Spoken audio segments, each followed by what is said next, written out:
We've been talking about a product you make that has got, I don't know, what is it, 60, 70, 80% share, the iPod and different. But you make another line of products that's like under 5% share, or has been. Yeah. The Macintosh. We try harder. You try harder. Lots of analysts have written about this so-called halo effect from the iPod. Is that just bullshit, or is it true?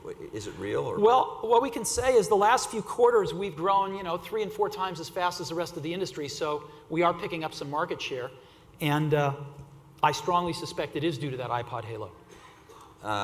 How much of a role do you think the stores play in it? I think the stores play a huge role. We have 105 stores, 100 of them in this country, and we're seeing over 1 million visitors a week now, and that's a lot for us.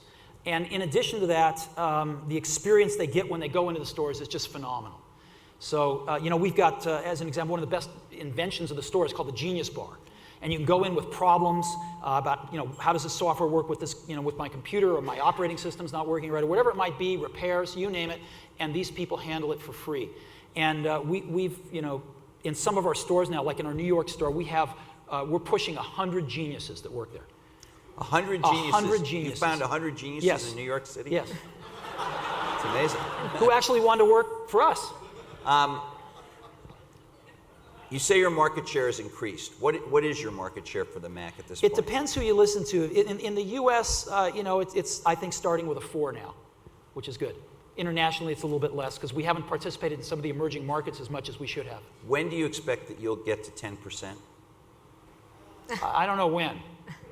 Do you think you will get to 10%? It's possible. I've given up predicting stuff like that. We're just trying as hard as we can, and the vector's going in the right direction. Do you need a new product in that area in terms of the laptops, in terms of No, I think our products are really good. I think they're the best they've ever been. And, so we're trying to make the best personal computers in the world. I think we do. We're trying to make the best operating system in the world. I think we do. And we've got some awesome applications. So, our customers love us. We've got 25+ million customers, and I think you'd be hard-pressed to find too many other customer bases that are in love with their products as much as ours are in love with our products. And what's so great about the iPod, thank you. What's so great about the iPod is it's putting an Apple product in the hands of now, tens of millions of people that don't have one. And some of them are going, wow, this is really great. I wonder what else Apple makes. And some of them are going, yeah. I wonder. And some of them are going in to buy an iPod at the store, and they're going, what's all this other stuff here? And they're learning about our computers.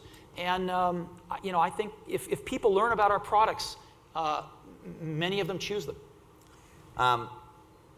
You have been free of known successful viruses on OS X, which came out in 2001 so far. And I'm saying that carefully because there have been some viruses created in the labs, but as far as I know, there have been none that have been reported to be spreading among Macintosh computers in the real world. Yes. Is that going to end this year? What do you think? Is the temptation? There's a certain, even though you have a small market share and so you're not nearly as attractive a target, they can't bring giant corporations to their knees by infecting Macs because, as you said earlier, you're not that big in the Fortune 500. Well, they could bring one at least. Yeah, one. Yeah, right. And a lot of people who love you. Actually, I learned that the Xbox guys at Microsoft had, I think they told me something like 4,000 Macs that they bought too, because they use the same processor you do. Right. They were a great customer this year, and we appreciate that very much.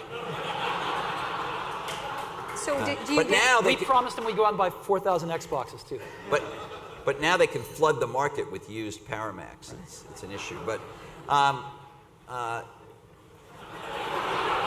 so isn't it kind of becoming something where the first guy that can infect a bunch of Macs with a virus looks like a hero because nobody? Oh, I think it's looked that way for a long time because while you may not, bring Procter & Gamble to its knees because they don't all use Macs, there's a lot of very visible, very influential people that do. So I think people have been trying for a long time. And one thing you never want to do in dealing with security and viruses is be cavalier. So who knows? It could be tomorrow. when something like that happens. But we try really hard, and we have a very robust operating system in terms of security. And we have some practices that I think are certainly best-of-class practices in terms of how users have to relate with that operating system. I remember when we were designing OS X, Avi Tevanian, the person that was running software at the time, showed us OS X, and every time you wanted to load an application into OS X, whether it was off the internet or even off a disk, you had to type in your name and password. You had to authenticate. And we gave him incredible shit for that. You know, we said, Avi, are you nuts? This is the Mac. And he said, trust me. And you know, so we deferred to Avi in the end on that after trying to twist his arm for a year. And boy, was he ahead of his time. Just that simple thing. And there's like 100 things like that in OS X where you can't load an app off the internet without authenticating before it runs. And you know, other operating systems are implementing these same things now. But there's a lot of stuff in 10 that was thought through correctly. Now, we don't market this because that's like, you know, the red cape and the bull. And this is a problem we all have. So I don't think it should be used as a competitive, you know, a weapon. But OS do you X's been think pretty it good is so far. do you think it's a competitive factor? Do you think you're at least getting consideration from people that might not have given you consideration because they want to find a haven where they think they'll have less hassle from viruses? Well, I think it's a fact, number one.